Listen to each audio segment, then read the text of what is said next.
Hello, welcome back to my channel. It's your girl here, Obi Precious, and here is Obi Precious family.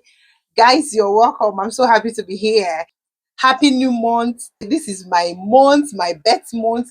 This is my wedding anniversary month. This is, in fact, this month, everything joined together. Is it not my husband that I saw yesterday that was toasting me, that was striking me, and I was doing shakara? Like, seriously? Are you serious? Can you guys? Like this month, I will give you overdose. Like I will give you everything that you want to know about me. Just write it, write it down there on the comment section and let me know the part you want to know. I promise I'm going to say it the way it is. I've gotten so many questions. Where did you meet your husband? How did you get to know him? I'm going to answer the question this month because this is my month. So today I'm going to tell you some mistakes I've made in this marriage that have taught me a lot of lessons, like a lot. So I don't want you guys to make the same mistake I made. My husband and yours, they might not be the same, but I think there are a few things you're going to learn from this and maybe apply it in your own marriage and everything will boom. You will enjoy every bit of it. Okay, when I got married, the first mistake I made was trying to overdose myself to my husband. Does it make sense? Okay. Trying to push myself to my husband. Trying to, how do I explain this? That most times I want attention. Like I want him to give me 24 hours attention. I want him to give me overload, full loads of attention. Like I am there for you. We are married, so I should have you 100%.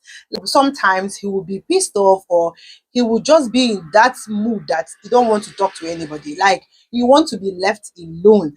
And that moment, I will want him to be into me, like to be with me, to gist and chat with him.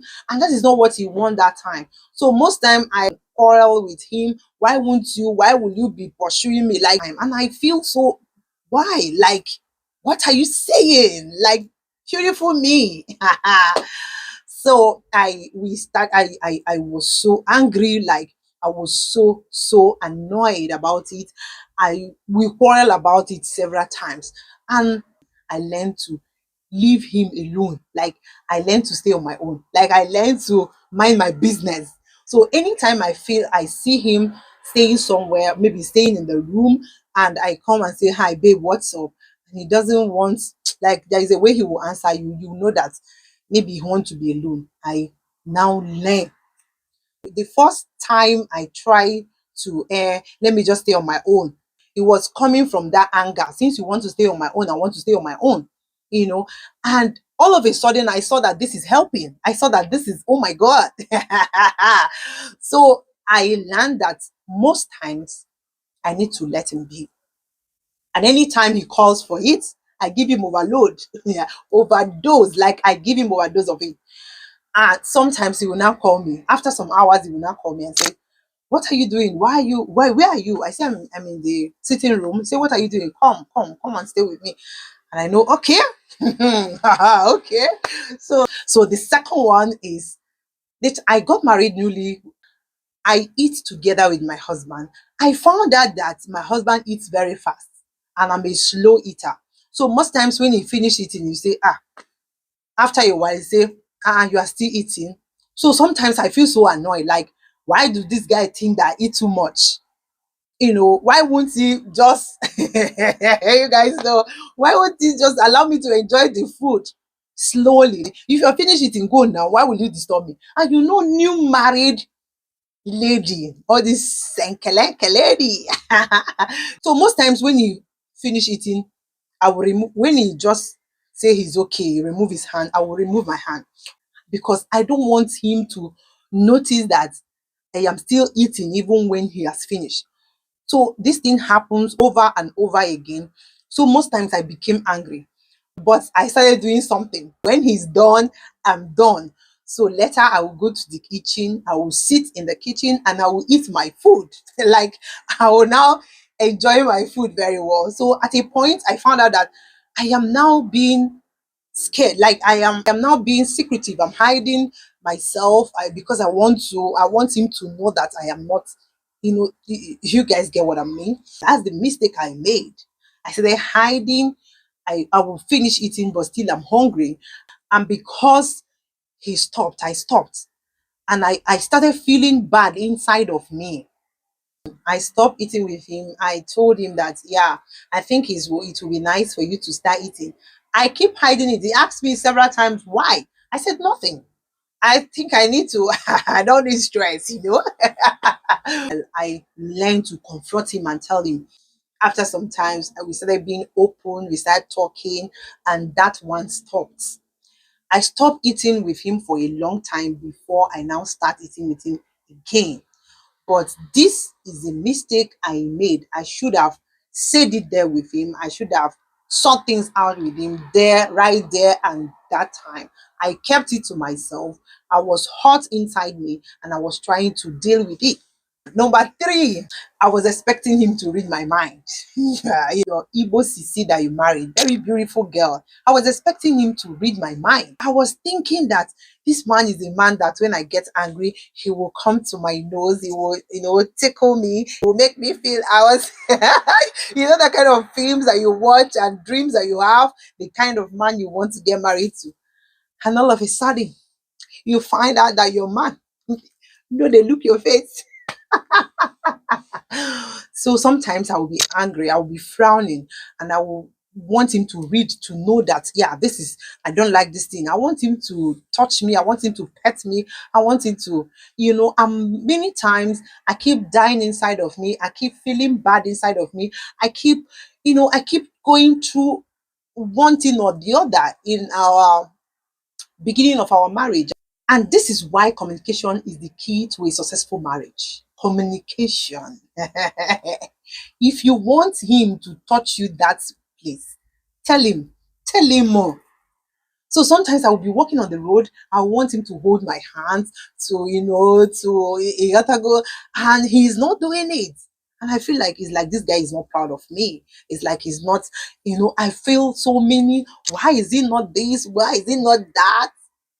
I expected a lot and I wasn't getting it.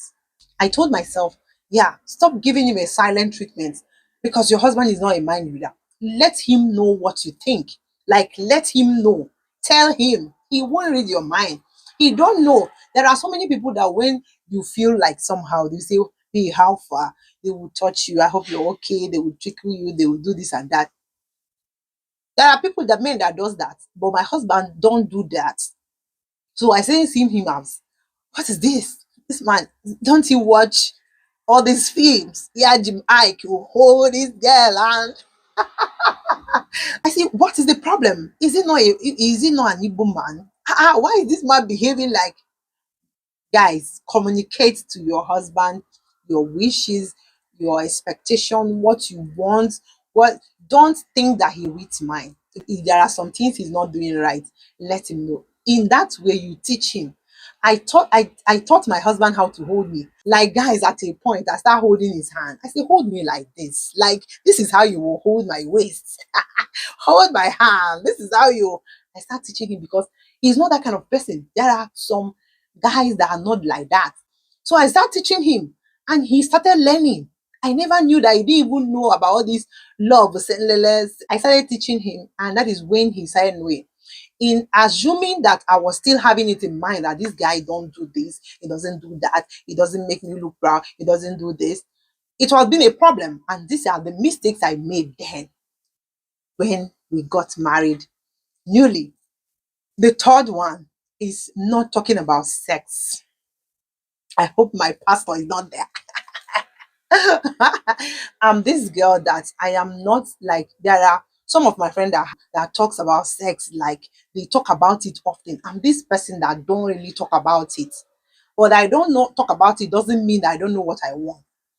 So when we are doing the do, there are things I want you to do and you are not doing.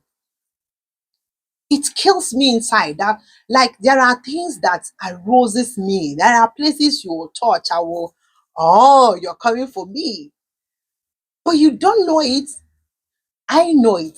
So we have to talk about it. If there is a way you want him to be touching you, let him know.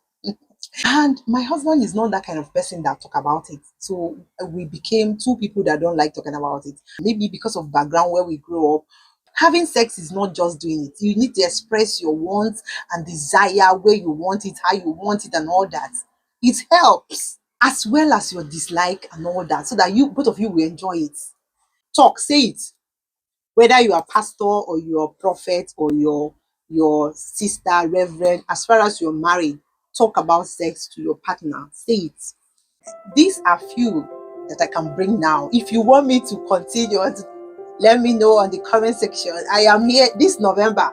Ask your question. This time I'm here to tell you all that you gotta know.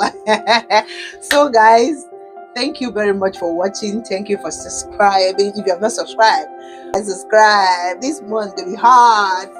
So subscribe to our channel, and thank you very much for watching. See you guys in our next video. Bye. Thank you. I love you guys.